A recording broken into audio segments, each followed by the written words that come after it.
Hello student, welcome to online classes. मैं संजय कुमार। हम जो +2 का राजनीति विज्ञान का टॉपिक चल रहा था हमारा भारत की विदेश नीति। देखो, हमने भारत की विदेश नीति के बारे में पढ़ा था। ये हमारे जो देशों के साथ जो हमारा संबंध है वो कैसा है। उसके बाद उसके अंदर हमने पढ़ा था शांतिपूर्वक सहस्तित्व की स्थिति है हमारे यहाँ पर। आगे जो नेक्स्ट आपका आता है वो आता है गुट निरपेक्षता। देखो, ये भी भारत की विदेश नीति की सबसे बड़ी विशेषता है। इसके अंदर हम पढ़ चुके हैं। हमारे भारत के पंडित जवाहरलाल नेहरू, मिस्र के नासिर और यूगोस्लाविया के थे जो मार्शल टीटो और सुकर्नो।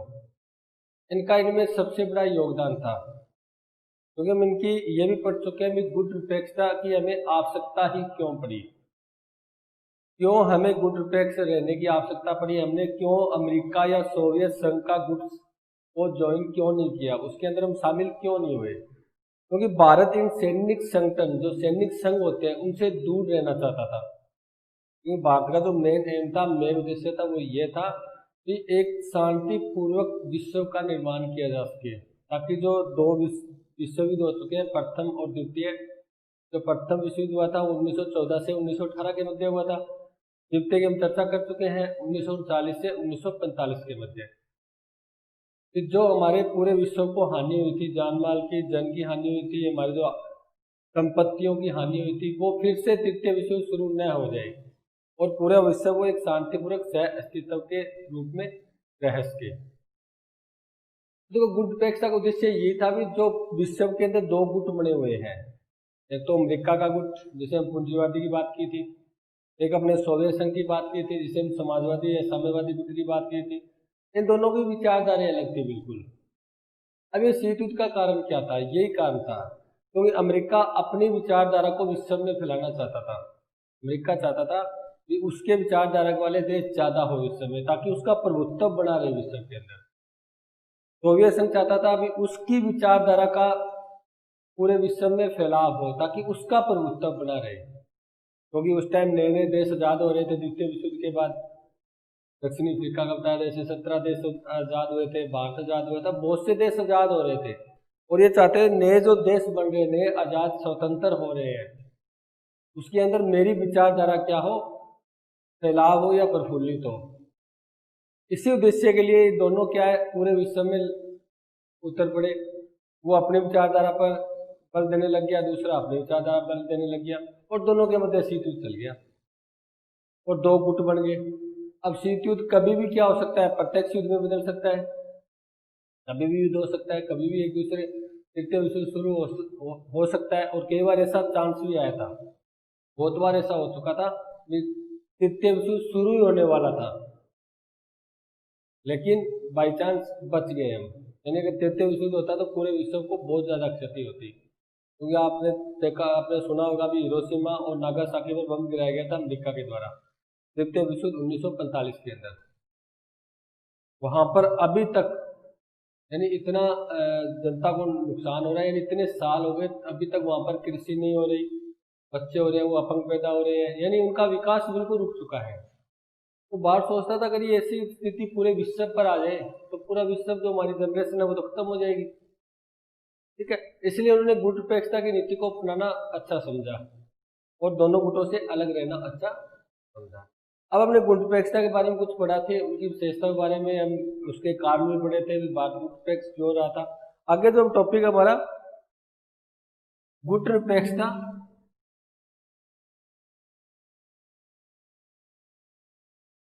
और वर्तमान सरकार। देखो, ये छोटे छोटे टॉपिक है, थोड़ा बहुत पढ़ लेते हैं। देखो, मैंने आपको एक बात कही थी, ये हमारे जो विदेश नीति के जनक माने जाते हैं वो पंडित जवाहरलाल नेहरू माने जाते हैं। पंडित जवाहरलाल नेहरू क्योंकि हमारे ये प्रथम प्रधानमंत्री थे। इन्हीं को क्या माना जाता है, भारत की विदेश नीति के जनक माना जाता है, जनक कहा जाता है। यहीं से शुरुआत हुई थी। ठीक है, और यहाँ से शुरुआत होने के बाद जितने भी हमारे यहाँ पर नई सरकारें बनी, नई सरकारें बनी, क्योंकि आगे से आगे सरकारें बनती गई, लेकिन सबका उद्देश्य सेम ही रहा, नीतियां बदलती गई। उद्देश्य तो वो ही रहा, बल्कि नीतियां बदलती गई। और वर्तमान सरकार की भी यही नीति है, गुट निरपेक्षता की नीति। तो गुट निरपेक्षता के द्वारा देखिए हम बात करें जैसे यूएनओ है, यूएनओ के अंदर 27 सदस्य होते हैं, 27 सदस्य 5 है, ठीक है। अमेरिका है, ब्रिटेन है, चीन है, फ्रांस है और रूस है। ये 5 सदस्य देश है जो स्थायी है, जिनको वीटो यानी निषेधाधिकार शक्ति प्राप्त है, वीटो पावर है उनके पास। और भारत भी वीटो पावर चाहता है कि उसको सुरक्षा परिषद के अंदर जितने भी उनके जो मेन सदस्य होते हैं, जितने भी उसके सिद्धांत होते हैं, भारत उनको फॉलो करता है यूएनओ को। और भारत पूरी के पूरे जितनी विशेषताएं चाहिए एक देश को वीटो मिलने के लिए, वो भारत उसको पूरी कर रहा है। और बात इसके थ्रू गुडपेक्षा के थ्रू वो क्या चाहता है कि उसको वीटो पावर मिले, यानी उसको 27 सदस्यता प्राप्त हो जाए। यूएनओ में परिवर्तन होना चाहिए, उनके सिद्धांत में, उनके जो टोटल उसके 111 अनुच्छेद है उसमें परिवर्तन होने चाहिए। क्योंकि गुडपेक्षा में जितने भी देश है वो सारे विकासशील देश हैं, विकासशील यानी नए आज़ाद हुए देश हैं। उस समय वो आज़ाद हुए थे, हमने ये बात की भी थी, जो आज़ाद हुए थे उनका जो आर्थिक विकास था वो निम्न स्तरीय था, और भारत का भी निम्न स्तरीय था। अगर वो उसी टाइम किसी बड़ी शक्ति के अधीन चले जाते, अमेरिका या सोवियत संघ के अधीन चले जाते, तो ऐसी स्थिति में उनका विकास हो जाता, वो फिर गुलाम हो जाते उन देशों के। इसलिए भारत और जो नए आज़ाद हुए देश थे, जो विकासशील देश थे, उन्होंने सोचा भी हम आपस में मिलकर ही अपना विकास करेंगे।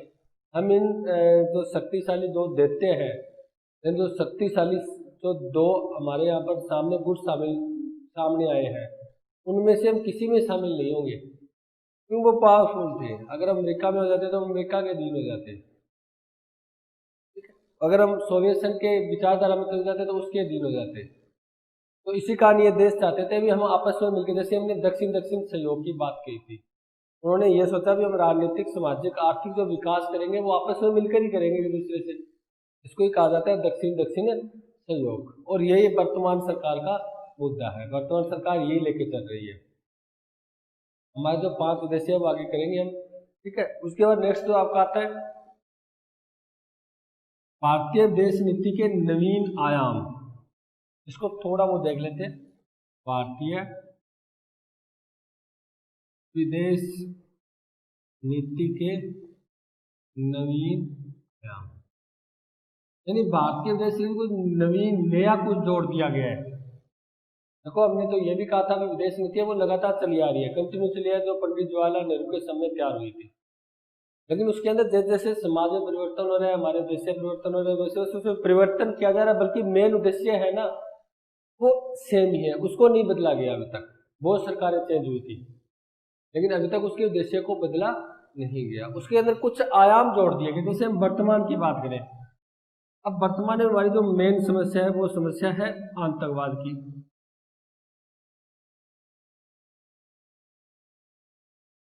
अब इससे संबंधित हमारे विदेश नीति में कुछ आयाम जोड़ते हैं, क्योंकि आतंकवाद को जो प्रफुल्लित कर रहा है वो कोई विदेश, हमने पढ़ा था आतंकवाद की जो भारतीय लोकतंत्र के समक्ष चुनौतियों के अंदर आतंकवाद पड़ा था। उसके अंदर हम चर्चा की थी कि विदेशों के द्वारा उनको धन दिया जाता है, हथियार सप्लाई किए जाते हैं, यानी किसी न किसी जो बहुराष्ट्रीय कंपनियां होती हैं वो क्या करती है, इनको धन देती है, इनको पैसा देती है, इनको मोटिवेट करती है, उनको यानी संरक्षण देती है, उनको पालती है, और आधुनिक हथियार भी उनको सप्लाई करती है अपने स्वार्थ के लिए। ऐसे ही देश कर रहे हैं। इनको रोकने के लिए उनके प्रति हमारी विदेश नीति चेंज करनी पड़ी हमें, क्योंकि वो भी विदेश नीति यानी पूरे विश्व के साथ जो हमारा व्यवहार है, जो देश इन आतंकवादी संगठनों को सहायता दे रहा है, इनको क्षय दे रहा है, संरक्षण दे रहा है, उनके प्रति हमारी जो विदेश नीति थी वो अलग हो गई। यानी उसके अंदर कुछ हमने आयाम जोड़े। जैसे हम पाकिस्तान की बात करें, वो क्या एक गढ़ बना हुआ है आतंकवाद का, और आतंकवादी संगठनों को वो क्या कर रहा है, प्रफुल्लित कर रहा है, उनको क्षय दे रहा है, उनका विकास कर रहा है, ठीक है। ऐसी स्थिति में भारत ने शून्य आतंकवाद के सिद्धांत को अपनाया था, यानी उसने पाकिस्तान को अलग थलग कर दिया था पूरे विश्व में, पाकिस्तान को अलग थलग कर दिया था। एक बात ध्यान रखना, कोई भी देश जो विदेश नीति बनाता है उसके अंदर राष्ट्रीय सुरक्षा उसका पहला मुद्दा होता है। हम ऐसे नहीं कहते भी विदेश नीति बना रहे हैं इसका मतलब देशों के बारे में, पहले हमारा जो उद्देश्य होता है वो होता है राष्ट्र की सुरक्षा। उसके बाद हम कोई सिद्धांत या नियम देशों के साथ कुछ समझौता करते हैं, संधि करते हैं। पहले हम अपने भौगोलिक, अपनी राजनीतिक जो सुरक्षा है, हमारे देश की सुरक्षा है, उसको ध्यान में रखकर ही हम कोई नीतियां बनाते हैं, कोई सिद्धांत को तैयार करते हैं। हमने क्या किया, अपनी जो विदेश नीति में आयाम जोड़े वो इसलिए जोड़े थे ताकि नवीन आयाम विद पाकिस्तान को अलग थलग किया जा सके। क्यों? क्योंकि वो एक आतंकवाद का गढ़ था, आतंकवाद उससे वहां पर क्या हो रहा था, प्रफुल्लित हो रहा था। ये कुछ आयाम हमने क्या किए थे, विदेश नीति में जोड़ दिए। गुड पैक्स के अंदर भी हमने डिमांड उठाने लगी जब उनके सम्मेलन होते हैं, ठीक है, जैसे हमने कहा था 17वां सम्मेलन हुआ था वेनेजुएला में, ठीक है, 13 से 18 सितंबर 2016 को। तो हमने क्या किया, हर जो भी सम्मेलन होता है, जैसे यूएनओ का कोई सम्मेलन हो रहा है तो वहां पर हमने यही नीति उठाई थी, हमने यही बात उठाई थी कि जो आतंकवाद है उसको समाप्त किया जाना चाहिए। और ये तभी समाप्त होगा जब सभी देश मिलकर इसका विरोध करेंगे, सभी देश मिलकर इसके साथ लड़ेंगे, तब जाके हम इस समस्या से निपटारा पा सकते हैं। और बार बार डिमांड उठाकर उसने क्या कर दिया, पाकिस्तान को पूरे विश्व से अलग थलग कर दिया, पूरे विश्व के अंदर उसकी जो साख थी वो कमजोर कर दी बात में, ठीक है। उसके बाद नेक्स्ट बढ़ते हैं। नेक्स्ट जो हमारा टॉपिक आता है वो आता है 5 मूल सिद्धांत। हमारे 5 मूल सिद्धांत हैं, 5 मूल सिद्धांत, जिन सिद्धांतों पर चलते हैं और जिन सिद्धांतों पर चलकर ही हम क्या करते हैं, अपनी विदेश नीति का निर्माण करते हैं।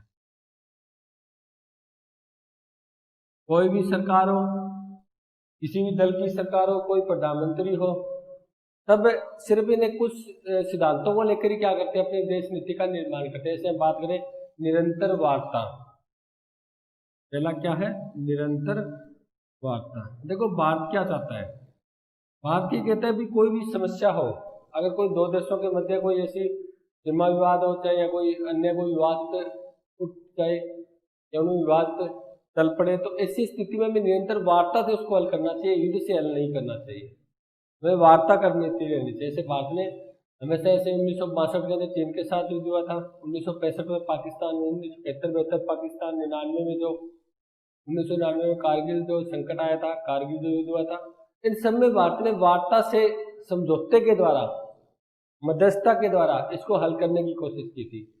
इनको मध्यस्थ हो जाए, समझौता हो जाए और निरंतर वार्ता चलती रहे। अगर कोई समस्या है तो उसको वार्ता के द्वारा, मतलब आपस में बात कर विचार करके हमें उसको हल करना चाहिए, युद्ध से हल नहीं करना चाहिए। दूसरा हमारा उद्देश्य था सिद्धांत आर्थिक समृद्धि का सिद्धांत। हमें साथ साथ में क्या करना है, आर्थिक समृद्धि को प्रोत्साहन करना है, यानी उनको आर्थिक समृद्धि भी करनी है ना। विकास तो हमारा मेन मुद्दा था ही था, क्योंकि हमने बात की थी जब 1947 में आजाद हुए थे, उस समय हमारा जो विकास था वो बिल्कुल निम्न स्तरीय था, हर तरह से विकास रुका हुआ था, चाहे वो प्राथमिक क्षेत्र है, द्वितीयक है, चाहे तृतीयक यानी कृषि क्षेत्र है, चाहे वो औद्योगिक क्षेत्र है, चाहे वो सेवा क्षेत्र है, प्रत्येक चीज के अंदर, प्रत्येक क्षेत्र में पिछड़े हुए थे। तो हमारा मुख्य मुद्दा था विकास करना, आत्मनिर्भर होना, यानी हमें खाद्यान्न थे ना, हमें देखो भारत एक कृषि प्रधान देश है, फिर भी हमें खाद्यान्न अमेरिका से मंगाना पड़ रहा था, क्योंकि यहाँ पर खाद्यान्न नहीं हो रहा था, पैदा नहीं, इतना उत्पादन नहीं हो रहा था, आर्थिक विकास नहीं था। तो हमें मेन उद्देश्य ये था भी आर्थिक विकास करना और आत्मनिर्भर होना, भी विदेशों से कम आयात करना, आयात को हमें क्या करना, शून्य करना, भी हमें विदेशों से वस्तु न मंगानी पड़े, जो आवश्यकता हो वो हमारी क्या हो, यहीं पर पूरी हो जाए, अपने देश में ही पूरी हो जाए, इससे हमारी क्या हो, आर्थिक समृद्धि हो, भारत की प्रतिष्ठा और सम्मान में वृद्धि। तीसरा है भारत की प्रतिष्ठा और सम्मान में वृद्धि। दूसरा उद्देश्य हमारा ये था भी पूरे विश्व स्तर की हम बात करें तो भारत की प्रतिष्ठा होनी चाहिए, तो उसका सम्मान होना चाहिए, ये भी हमारा उद्देश्य था, भी हम अपने देश के अंदर भी क्या रहे, आत्मनिर्भर रहे। दूसरा, पूरे विश्व स्तर पर भी हमारी साख हो वो मजबूत हो, यानी हमारी जो प्रतिष्ठा हो, जो सम्मान हो वो अधिक होना चाहिए पूरे विश्व के अंदर। भारत का ये उद्देश्य रहा है, ये सिद्धांत रहा है। उसके बाद आता है राष्ट्रीय सुरक्षा का समर्थन।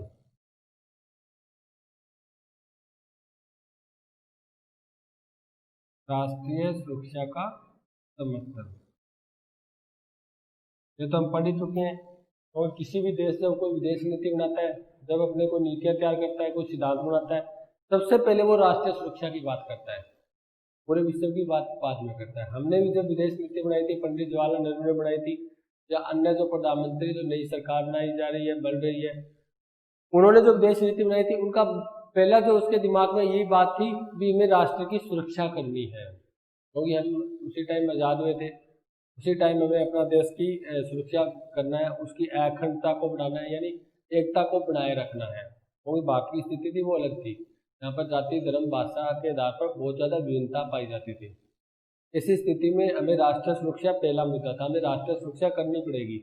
अगर हम राष्ट्रीय सुरक्षा नहीं कर पाते तो हम फिर गुलाम हो जाते, हमारे देश के अनेक टुकड़े हो जाते। उसको रोकने के लिए हमने जब भी कोई विदेश नीति की बात की तो सबसे पहले राष्ट्रीय सुरक्षा का हमने क्या किया, समर्थन किया है। भारतीय संस्कृति और सभ्यता की मान्यताओं को प्रोत्साहन, भारतीय जो संस्कृति है, भारतीय जो संस्कृति है, इंडियन जो कल्चर है, और वह जो हमारी जो सभ्यता है, उनको प्रोत्साहन की बात कही गई थी। तो भारतीय संस्कृति को पूरे विश्व में फैले, पूरे विश्व के अंदर भारतीय संस्कृति का मान सम्मान हो, पूरे विश्व में भारतीय जो इंडियन कल्चर है उसकी क्या हो, प्रतिष्ठा हो। ठीक है, ये हमारे क्या थे, मेन 5 मूल सिद्धांत थे भारत की विदेश नीति की हम बात करें तो। निरंतर वार्ता, यानी कोई भी समस्या हो, कोई भी चुनौती हमारे सामने आ जाए तो उसको वार्ता के द्वारा, निरंतर लगातार वार्ता के द्वारा हमें क्या करना चाहिए, उसको हल करना चाहिए। यानी प्रत्येक समस्या का हल युद्ध नहीं होता, वार्ता भी होती है, वार्ता के द्वारा भी अमल कर सकते हैं। जैसे हम आगे यूएनओ पढ़ेंगे, संयुक्त राष्ट्र संघ में यही बात करेंगे हम। उसके बाद दूसरा था आर्थिक समृद्धि को प्रोत्साहन, हमें आर्थिक विकास भी करना है, आर्थिक प्रगति करनी है, हमें आर्थिक समृद्धि करनी है, उसको प्रोत्साहित करना है, ये भी हमारा एक सिद्धांत था। तीसरा सिद्धांत भारत की प्रतिष्ठा और सम्मान में वृद्धि, हमें पूरे विश्व स्तर पर हमारे भारत को प्रतिष्ठा के और सम्मान में वृद्धि करनी है, उसकी प्रतिष्ठा, उसकी साख को बढ़ाना है, साख को मजबूत करना है। उसके बाद हमारा आगे नेक्स्ट था राष्ट्रीय सुरक्षा का समर्थन, और ये भारत ने हमेशा ही किया है। भारत क्या, प्रत्येक देश ये चाहता है कि जब भी कोई विदेश नीति या नीतियां बनाए सबसे पहले अपने राष्ट्र की बात को ध्यान में रखी जाए, राष्ट्रीय सुरक्षा को ध्यान में रखा जाए, उसके बाद ही कोई नीतियां बनाई जानी चाहिए। उसके बाद जो इंडियन कल्चर है, भारतीय संस्कृति है, जो सभ्यता है, उसकी मान्यताओं को प्रोत्साहन करने की बात भी हमारे भारत के सिद्धांत में दी गई है, यानी हमारे पंचमूल सिद्धांत के अंदर ये भी आता है कि भारतीय संस्कृति का क्या हो, प्रोत्साहन हो, उनकी मान्यताओं का प्रोत्साहन हो। ये थे हमारे 5 मूल सिद्धांत। उसके बाद अगर हम नेक्स्ट पढ़े,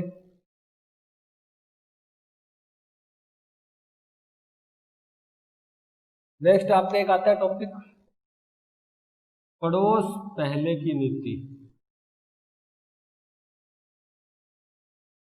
देखो हमने विदेश नीति, देखो हमने पढ़ा था ना नवीन आयाम, तो हमने एक आयाम ये भी जोड़ दिया अपने विदेश नीति में, यानी पड़ोस पहले की नीति। इसका मतलब पड़ोसी को मैं पहले, क्योंकि जब भी कोई समस्या पैदा होती है ना, आप अपने परिवार में देख लो, मेरे परिवार में अगर कोई समस्या चुनौती पैदा होती है तो ऐसी स्थिति में पड़ोसी हमें सहायता देता है, सबसे पहले पड़ोसी हमें, और उसको भी हम सबसे पहले बुलाते हैं, वो हमारे सबसे नजदीक होता है। देखो हमारी बनती भी पड़ोस से नहीं है, और सबसे ज्यादा सहयोग भी हमें पड़ोस ही देता है। और यही नई जो सरकार बनी थी, जो हम बात करते हैं वर्तमान में जो सरकार है, उसका उद्देश्य ये था भी पड़ोस पहले की नीति, यानी पड़ोसी को हमें पहले सहायता देनी है, पड़ोसी के साथ हमें पहले अच्छे संबंध बनाने हैं, उसके बाद हम आगे की सोचेंगे। जो हमारे देश पड़ोसी नहीं है पूरा विश्व के अंदर, बाद में सोचेंगे हम, पहले हमें अपने पड़ोसियों के साथ अच्छे संबंध बनाते हैं, क्योंकि हमारी सीमा उनसे घिरी हुई होती है। अगर वो सुरक्षित है तो हमारी सीमा भी सुरक्षित है, हमारा देश भी सुरक्षित है। अगर उसके अंदर किसी प्रकार का युद्ध हो रहा है, या कोई अशांति पैदा हुई है, या कोई अन्य राष्ट्र उसके अंदर कोई दखल अंदाजी कर रहा है, तो ऐसी स्थिति में भारत की सीमा के अंदर भी क्या होगी, हेरफेर होगी, यानी किसी न किसी प्रकार की कोई समस्या पैदा होगी। तो ने कहा था सबसे पहले हमें पड़ोस पहले की नीति अपनानी चाहिए, यानी सबसे पहले हमें पड़ोसियों को क्या करना चाहिए, पड़ोसियों से अच्छे संबंध बनाने चाहिए।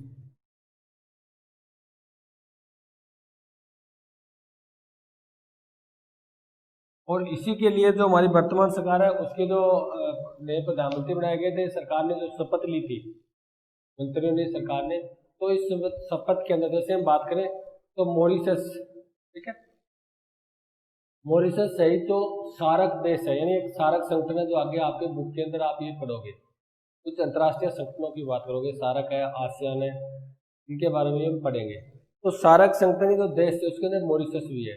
उनके नेताओं को सरकार ने अपने शपथ समारोह में बुलाया था।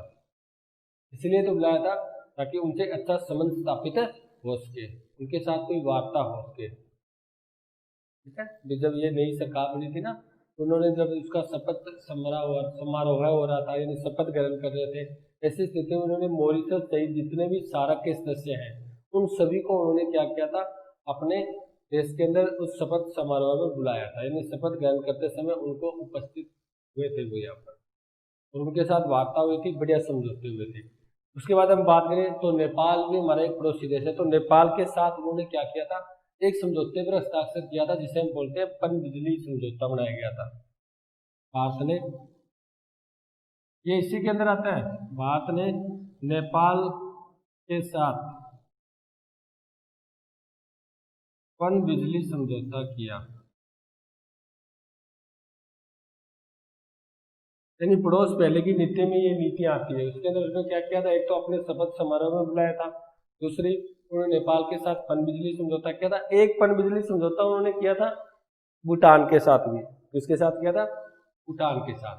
और भारत और भूटान के साथ 600 मेगावाट पनबिजली समझौते पर हस्ताक्षर हुआ था, यानी भारत और भूटान के मध्य। भूटान भी हमारा क्या है, पड़ोसी देश है। 600 मेगावाट पनबिजली समझौता, यानी एक तो उसने नेपाल के साथ भी समझौता किया था पनबिजली संबंधित, एक भारत का भूटान के साथ भी हुआ था, जिसे हम बोलते हैं खोलू चंगू पनबिजली आधार योजना। खोलू चंगू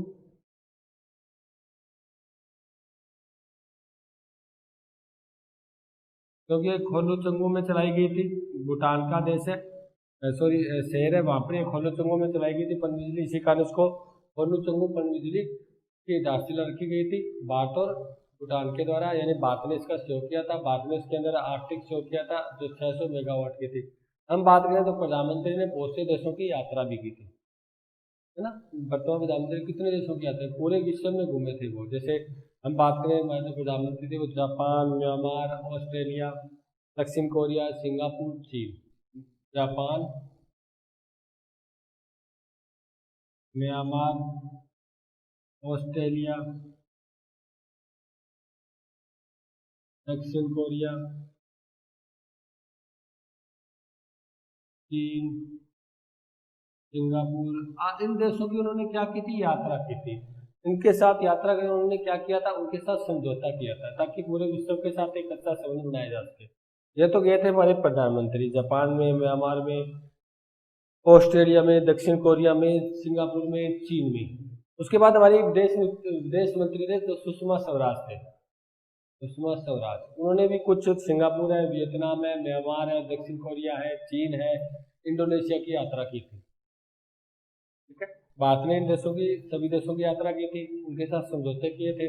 और विदेश मंत्री सुषमा स्वराज ने भी क्या किया था, सिंगापुर, वियतनाम, म्यांमार, दक्षिण कोरिया, चीन, इंडोनेशिया और इनके मध्य उन्होंने क्या की थी, अन्य देशों के मध्य यात्राएं की थी। यात्राएं क्यों की जाती है? ताकि उन देशों से संबंध सुधारा जा सके, उन देशों से वार्ता की जा सके, उन देशों से समझौता या संधि की जा सके, ताकि हमारी राष्ट्र की सुरक्षा बनी रहे, हमारे राष्ट्र की प्रगति हो, नए नए जो योजनाएं चलाई जा सके। ठीक है, उनसे सहयोग ले सके और उनको सहयोग दे सके।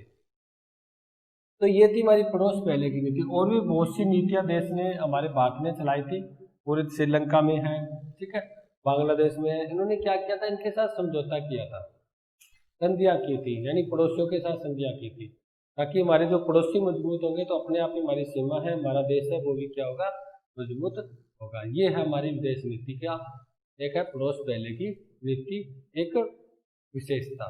ठीक है, यही विशेषता है भारत की जो वर्तमान सरकार ने जोड़ी है। उसके बाद अगर बात करें आगे नेक्स्ट,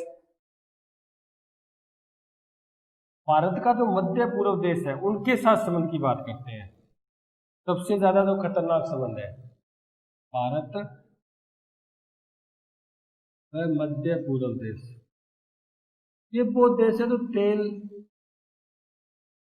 निर्यातक देश है। इसका मतलब सबसे ज्यादा तेल का उत्पादन होता है यहाँ पर। और हम भी जो खाड़ी देश है,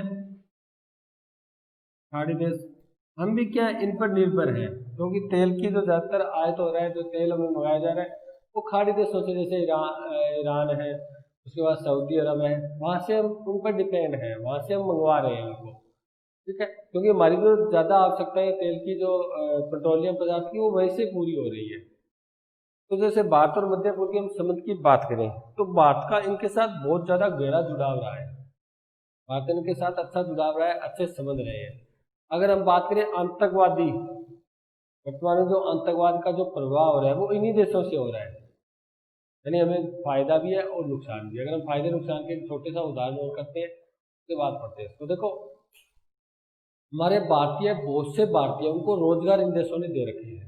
यानी यहाँ पर जो तेल उत्पादन होता है, वहाँ पर क्या है, भारतीय काम करते हैं। भारत को बहुत ज़्यादा करोड़ों लोगों को रोजगार दिया गया है वहाँ पर।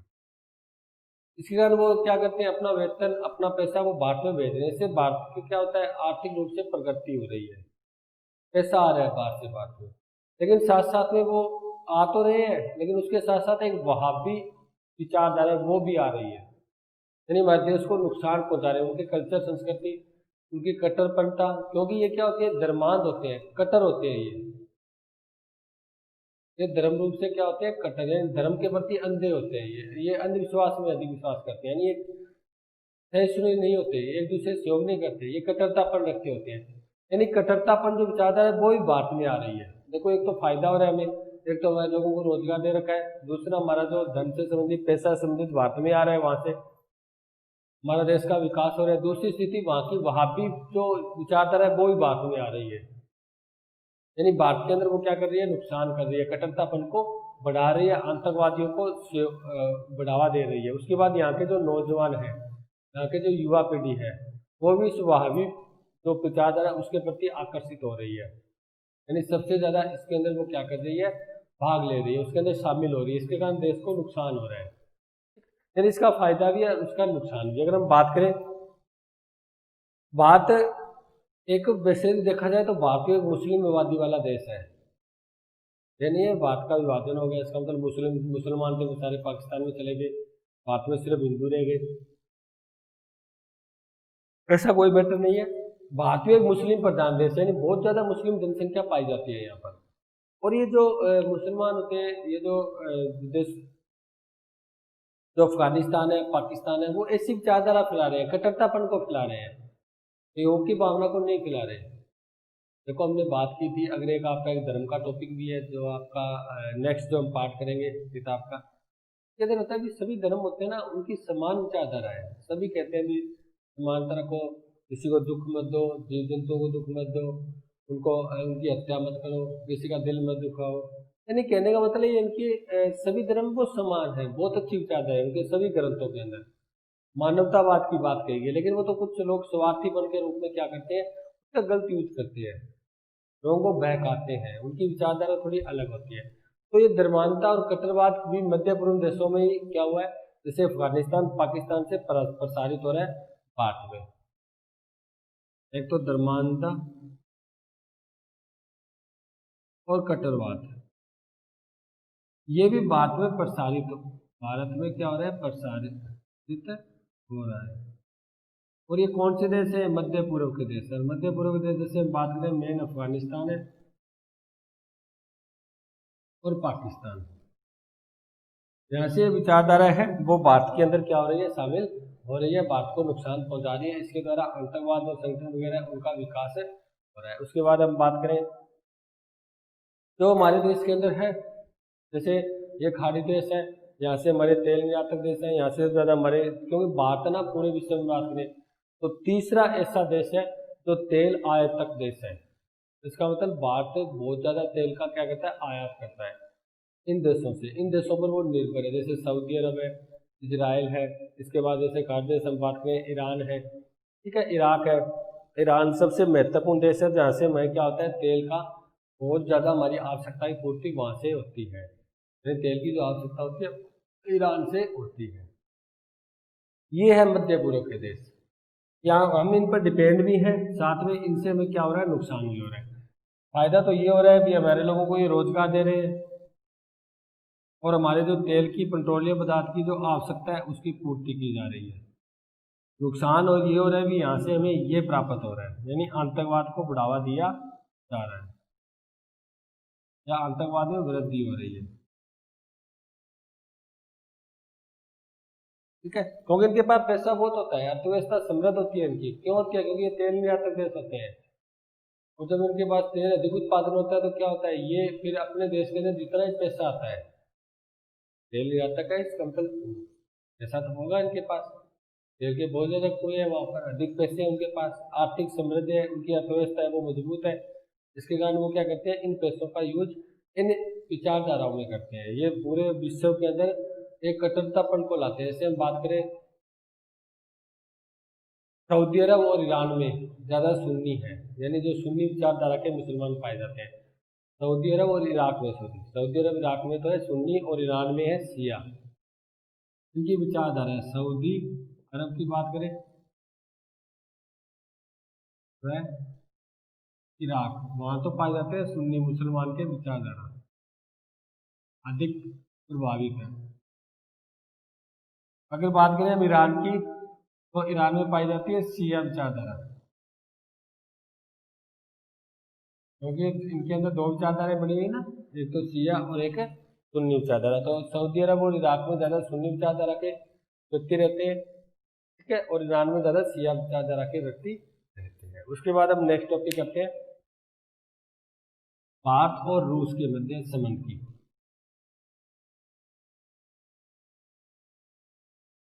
और इसके अंदर एक को बता देता हूँ आपको, भारत ने पड़ोस पहले नीति के अंदर एक, जो मॉरिशस, भारत ने क्या है, जब भी पड़ोस के अंदर कोई संकट पैदा होता है, पड़ोस में संकट आता है, भारत सबसे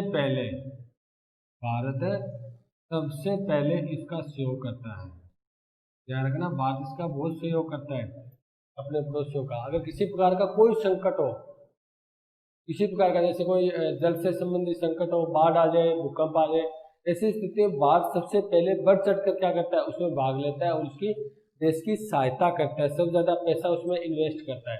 जैसे हम छोटी सी बात करें, एक उदाहरण, जैसे मालदीव देश है, मालदीव देश में एक संकट आया था तो भारत ने सबसे पहले ऑपरेशन नीर चलाया था वहां पर, ऑपरेशन नीर, और इसके तहत वहां पर क्या है, पीने का जल की व्यवस्था की थी जहाजों के द्वारा, ठीक है, वहां पर जल पहुंचाया था ऑपरेशन नीर के तहत। यानी मालदीव में जब संकट आया था ना, तो भारत ने इसका बहुत सहयोग किया था उस संकट को उबारने के लिए, वहां के लोगों का विकास करने के लिए, ठीक है, ऑपरेशन नीर चलाकर उन्होंने इसका क्या किया था, सहयोग किया था। अब हम बात करते हैं भारत और रूस के मध्य संबंध की।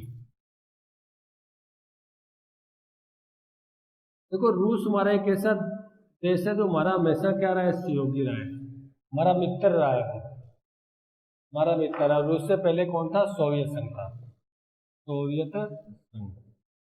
और सोवियत संघ 1991 में क्या हो चुका था, खत्म हो चुका था, विघटित हो चुका था, और उसके स्थान पर किसने जन्म लिया, रूस ने जन्म लिया। यानी सोवियत संघ और रूस हमेशा क्या है, हमारा सहयोगी रहा है प्रत्येक क्षेत्र में, अंतर्राष्ट्रीय स्तर पर, क्योंकि रूस के पास में क्या है, वीटो पावर है, क्योंकि वो भी एक यूएनओ का स्थायी सदस्य है, वहां है ना स्थायी सदस्य, उसमें रूस भी है, ठीक है। इसने भारत का हमेशा सहयोग किया है, यानी भारत के विरुद्ध अगर कोई भी प्रस्ताव आता है तो उसने उसको विटो किया है, हमेशा भारत का सहयोग, यानी हमेशा भारत का मित्र रहा है। क्योंकि तो रूस के अंदर है समाजवादी विचारधारा, कौन सी विचारधारा है, समाजवादी विचारधारा है। तो लेकिन भारत ने इसका सहयोग किया था हमेशा। ज्यादातर जो सामान आता है ना, जो त्योहारों से संबंधित है, हमारे जो सैनिकों से, वो रूस से आता है, टोटल रूस से हमारा समझौता हुआ है, वहां से सारा सामान हमारे आता है। लेकिन 1991 के अंदर, 1991 के अंदर हमारी जो अर्थव्यवस्था थी वो जारोन्मुखी हो गई। पहले तो हम भी समाजवादी थे, इनकी विचारधारा समाजवादी थी, तो उन्होंने भारत का सहयोग किया था, क्योंकि एक ही विचारधारा अपना रखी थी। रूस भी चाहता था कि उसी की विचारधारा चलती रहे, क्योंकि हम पहले पढ़ चुके हैं, सोवियत संघ अमेरिका वो अपनी विचारधारा को फैलाना चाहते थे। लेकिन भारत ने क्या किया, 1991 में विचारोन्मुखी विचारधारा को अपना लिया। इसका मतलब किसको अपनाया था, आपने पढ़ा था वैश्वीकरण, 10th में भी आप पढ़ के आए, +1 में भी आपने पढ़ा है, निजीकरण। ये क्या है, ये अमेरिका की विचारधारा है, यानी हम बात कर सकते हैं पूंजीवादी विचारधारा है। अब बात क्या है, समाजवाद को छोड़ रहा है और इसकी तरफ बढ़ रहा है, वैश्वीकरण की तरफ बढ़ रहा है। इसी कारण भारत और रूस के मध्य जो अच्छे संबंध है उसमें कुछ कटुता आ रही है, यानी कुछ ना कुछ उनके अंदर आपस में वाद विवाद हो रहा है, क्योंकि अब वो रूस की विचारधारा छोड़ रहे हैं बात और अमेरिका की तरफ ज्यादा आकर्षित हो रहे हैं। विचारोन्मुखी अर्थव्यवस्था को अपना चुके हैं, जैसे वैश्वीकरण, निजीकरण, उदारीकरण, भूमंडलीकरण आपने पढ़ा था, उनको अपनाने का रूस हमसे क्या हो चुका है, कुछ ना नाराज हो चुका है, क्योंकि हम उसकी विचारधारा को छोड़कर किसको अपना रहे हैं, अमेरिका की विचारधारा को अपना रहे हैं। वैसे हमारा भारत के साथ और रूस का सबसे अच्छा संबंध है, हमारा मित्र माना जाता है वो प्रत्येक क्षेत्र में, अंतर्राष्ट्रीय स्तर में जब भी भारत को कोई संकट आता है या भारत के अंदर कोई आवश्यकता कोई वस्तु की आवश्यकता होती है तो रूस ही हमें देता है। और सबसे ज्यादा जो सम्मान आता है सैनिकों संधि, सोल्जर संधि, वो टोटल रूस से आ रहा है। लेकिन 1991 के बाद उसका रुख बदल चुका है, क्योंकि 1991 के बाद हमने समाजवादी जो विचारधारा थी, अर्थव्यवस्था थी, उसको छोड़ चुके हैं। उसके स्थान पर बाजारोन्मुखी अर्थव्यवस्था को अपना चुके हैं। कम तक वैश्वीकरण, निजीकरण, उदारीकरण को अपना चुके हैं। आप वैश्वीकरण, निजीकरण, उदारीकरण को पढ़ चुके हो। वैश्वीकरण होता है के अंदर पूंजीवादी होता है, इसका मतलब निजी व्यक्तियों को ज्यादा अधिकार देना, इसी कारण इसको निजीकरण भी कहते हैं, निजीकरण बोलते हैं। इसके अंदर निजी व्यक्तियों को ज्यादा अधिकार दिया जाता है। समाजवादी में सरकार के पास ज्यादा अधिकार होते हैं, पढ़ चुके हैं ये। पूंजीवाद में जो संसाधनों में प्रभुत्व होता है वो निजी व्यक्ति का होता है, जैसे अमेरिका की विचारधारा है। समाजवाद में जो हमारे यहाँ पर साधन होते हैं, रिसोर्स होते हैं, उन पर जो प्रभुत्व होता है वो सरकार का होता है। जैसे हम सोवियत संघ रूस की बात करते हैं, इसी के आधार पर तो दो गुट बने थे विचारधारा के आधार पर। तो तब तक हमारे पास ये थी, तब तक तो रूस हमारा गुड मित्र था, लेकिन जैसे हमने इसको अपना लिया 1991 के अंदर, अपनी अर्थव्यवस्था को हमने चेंज कर दिया, अपनी विचारधारा को चेंज कर दिया, तो रूस के मध्य भी हमारा क्या है, संबंध थोड़ा बिगड़ चुका है। उसके बाद हम नेक्स्ट बात करें,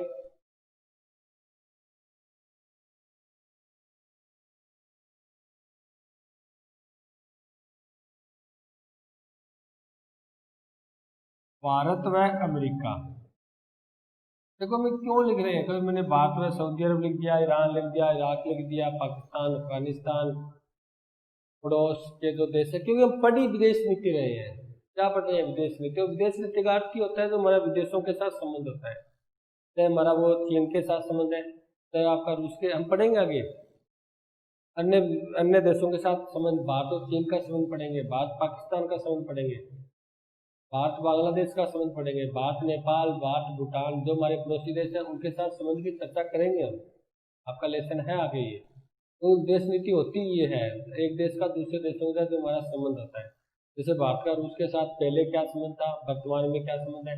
जैसे मैंने बताया था पहले अच्छा संबंध था, लेकिन 1991 के बाद थोड़ा संबंध बिगड़ चुका है, क्योंकि हमने उनकी विचारधारा को छोड़कर अपने अमेरिका की तरफ हम क्या होते हैं, झुक चुके हैं।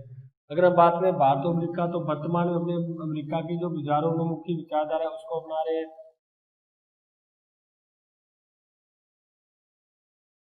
यानी वर्तमान में हम ज्यादा अमेरिका के प्रति क्या हो रहे हैं, आकर्षित हो रहे हैं, अमेरिका के सिद्धांतों को अपना रहे हैं। ठीक है, तो यानी वर्तमान में इनके साथ हमारा संबंध है वो क्या होता है, सुधर रहा है, अच्छा हो रहा है, बढ़िया संबंध बन रहा है हमारा। तो ये थी हमारी भारत की विदेश नीति, बिल्कुल सिंपल सी है। इनके जो भी हमने पढ़ा है उसके आगे भी चर्चा करेंगे हम। भारतीय विदेश नीति की अपनी विशेषताएं पढ़ ली, विशेषताओं में जो मेन था गुड निरपेक्ष था, उसको हमने डिटेल से पढ़ लिया। गुड निरपेक्षता का अर्थ, उसका निर्माण कैसे हुआ, कौन से देश शामिल है उसके अंदर, उसकी क्या विशेषताएं हैं, क्या उद्देश्य है, इन चीज को इन सबको हम पढ़ चुके हैं। और गुड निरपेक्षता वर्तमान में प्रासंगिकता क्या है, देखो कुछ राजनीतिज्ञ ये कहते हैं, हम थोड़ी बहुत इसके बारे में चर्चा कर लेते हैं प्रासंगिकता संबंधित। कुछ राजनीतिज्ञ ये कहते हैं दो गुट ही नहीं रहे तो गुड निरपेक्षता भी खत्म हो जानी चाहिए, लेकिन वर्तमान में ये कहा जाता है भी जो गुड निरपेक्षता उसमें विकासशील देश है, और विकासशील देशों के एक गुट खत्म होने से कुछ नहीं होता। विकासशील देश है उनमें अभी तक समस्या बनी, जैसे गरीबी की समस्या है, बेरोजगारी की समस्या है, आर्थिक विकास का जो निम्न स्तरीय हो रहा है वो भी समस्या है।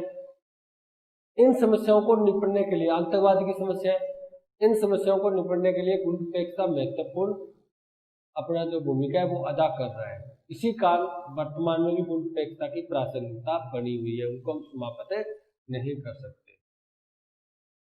ठीक है, यानी विकासशील देशों का संगठन हम विकास कर रहे हैं, अपने गरीबी को दूर कर रहे हैं आपस में मिलकर, तो उसका मतलब गुड निरपेक्षता की वर्तमान में भी क्या बनी हुई है, प्रासंगिकता बनी हुई है। ठीक है डियर स्टूडेंट, नेक्स्ट हम पढ़ेंगे हमारा जो यूएनओ है, संयुक्त राष्ट्र संघ के बारे में, उद्देश्य के बारे में, सिद्धांतों के बारे में, उसका निर्माण के बारे में।